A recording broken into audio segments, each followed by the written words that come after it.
Ayan, so magandang araw po mga ka-farm. So ngayon kami po ay 34 days. So meron po tayong challenge sa ating po mga sprayman dito. Kasi nga po sila ay meron sariling paraan o way of spraying. So ang practice mo nila dito ay jet spraying. So sabi nila kung daw pong ating mga combination ay hindi daw po mapatay o majority po ng hoppers o piti-piti ay hindi kayang patayin. Sabi ko yung ating mixing ay walang problema. Ang problema yung application. So lagi ko pong sinasabi sa inyo na sa pag-control po ng hoppers sa ganito po mga stage, kailangan po ay hindi po tayo nagmamadali. Napakahalaga po ng mist spraying. So ngayon tayo po mismo nagtimpla, gamit po natin ang isang uri ng pymetrozine, deltamethrin, at syempre ginamitan po natin ang Pexalon. So sabi nila kay hindi daw po mamatay. Na-observe po natin sa application, gumagamit sila ng jet spraying. Lagi ko pong sinasabi na ang jet spraying ay hindi po applicable sa pagkontrol ng hoppers. Alam nyo po kung bakit? Kasi po ang hoppers yan po ang pinakamatalinong insekto. Maramdaman lang po nila na mayroong nag-i-spray o yun pong mayroong pressure sa dahon, lumilipad na po yan mga ka-farm. Ngayon, first time po nilang i-adapt ito. Yan po yung mist spraying na yan. Nasabi ko, sundin ninyo ako. At kapag hindi naging epektibo yung ating application sa same na mixing, ay hindi na po natin ipopromote yung atin pong mga ginagamit na chemicals para po sa mga hoppers at brown plant hoppers. Ngayon, ito po ang challenge natin ha. Tayo po ay naka-live. Mamaya po, after po ng application dito, meron po tayong mga nakasahod dyan na sako. Ayan.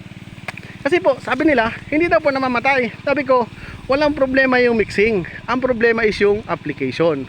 Ngayon sila po ay naka-jet spraying palagi dito, mga ka-farm. Ngayon, challenge po natin sila na gamitin po nila yung mist spraying sa pag-control po ng hoppers. At yun nga po, yun nga po ang ginagawa natin ngayon.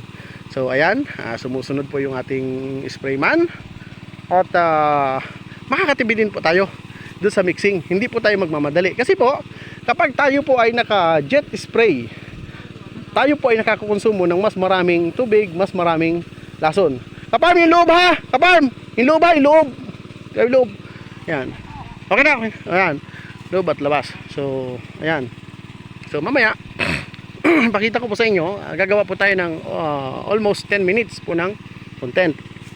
So, at sa ngayon, nakikita po natin na kulay brown na po yung atin pong mga bulaklak. At meron na rin po yung mas malalaking butil. Yan. Mangilang-ilang pa lamang po. Pero karamihan po dyan ay undersize pa. So, palalakihin pa po natin. Ayan po. Kita nyo po yan. Yan. Napakarami po yung butil na yan. Ngayon, ang sabi po nila, hindi daw po mamatay sa pymetrozine, hindi daw po mapatay sa deltamethrin, at hindi rin daw po mapatay sa Pexalon yung atin pong ginamitan last application. So sabi ko, hindi ako naniniwala sa inyo hanggat hindi yung application ko ang nasusunod. Ayan. So maya maya po, andyan nakikita na natin, marami na po ang nabagsak po ng mga hoppers. Ayan po, nandyan po sila. Ayan. At maya maya pa po, ayan, marami pa pong babagsak yan. Ayan mga ka-farm. Ayan. Ayan po. Ayan. At nandiyan nga po tayo. Ayan po yung ating mga ginamit insecticide. Ayan. Ayan po. Ayan po mga ginamit. Ayan. At ito po. Ayan. Ayan po si na kuya. At nandun po yung ating pong boss. Ayan. Yung boss natin. Medyo pangit lang po yung boses natin kasi tayo po ay nakatabo ng bibig. Ayan. Ngayon, yung mist spraying na yan ay tayo po ang nasunod ngayon. Kasi po, sasanay sila sa jet spraying at yung kanila pong mga nozzle dito ay pinuputol nila ang dulo para malakas pa ang buga. Ayan. Yung atin pong mixer, hey, tingin, kaway-kaway. Iya. Ay, tabo ng mukha. Ayan, ayan si kuya. Iwas tayo. Ayan. Ayan. Ayan, kabayan natin, taga Pangasinan yan, oh. Kaway, kaway. Ayan, kabas. Saan may problema? Mixing application. Ibig yung application nyo. Ikaw boss, ikaw na boss ang magsabi. Anong observation mo? Nung missed ang application, anong masasabi mo boss? Oo, nakikita naman natin sa area, pinuntahan natin yung lugar. Ang dami talagang Namamatay. Madami talaga namamatay. Ang dami namamatay. So, yung jet spraying hindi advisable sa hoppers. Kahit naman ako boss, hindi ko kinukuhan kasi una maraming disadvantage sa jet spray. Yes po. Maingay siya, na ibig sabihin, Nakakaramdam. nakakaramdam yung mga insekto. Insekto.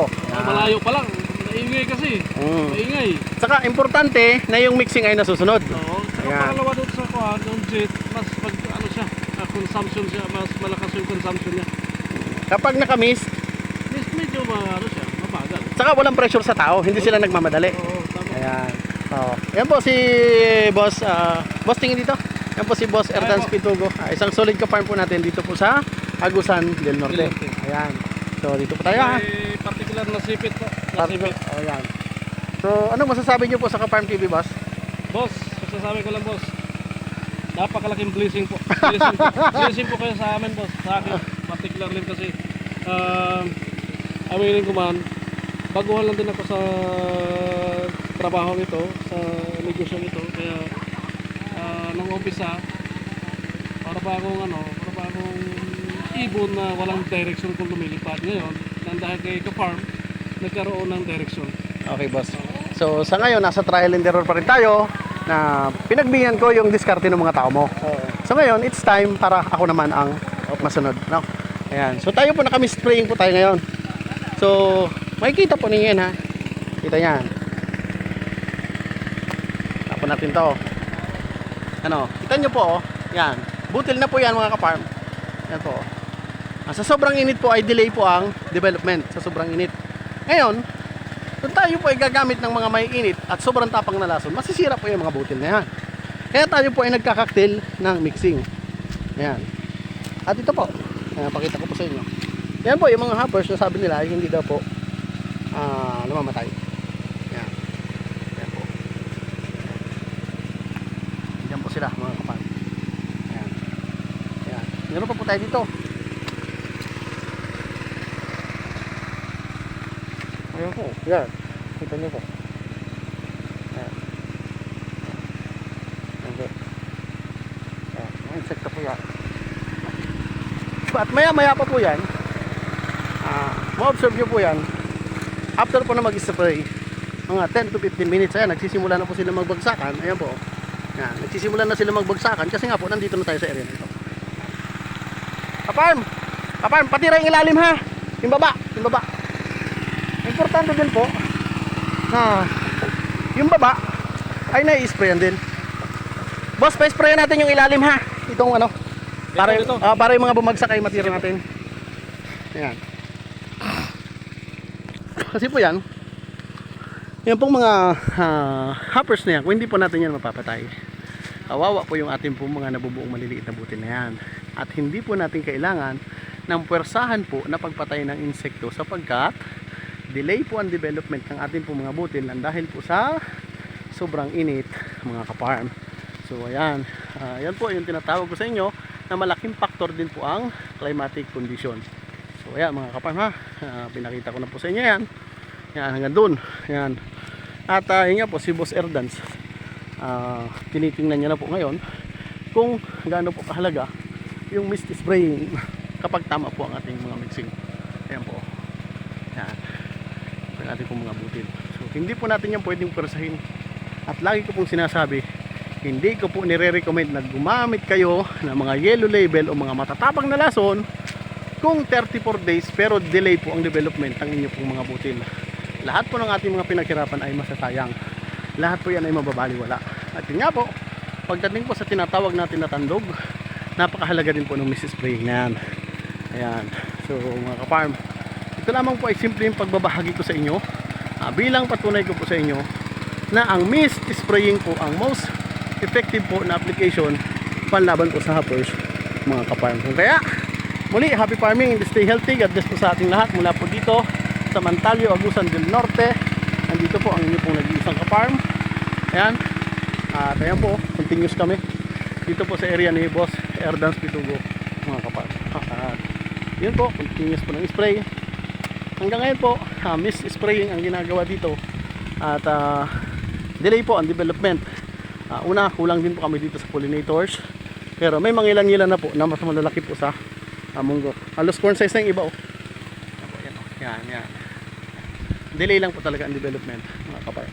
So yan po si Kuya. Yan, at yun po yung isa pong sprayman. Kita nyo naman po, umuusok yung kanyang sprayer. Yan po ang tamang buga ng lason. Mist. Kasi po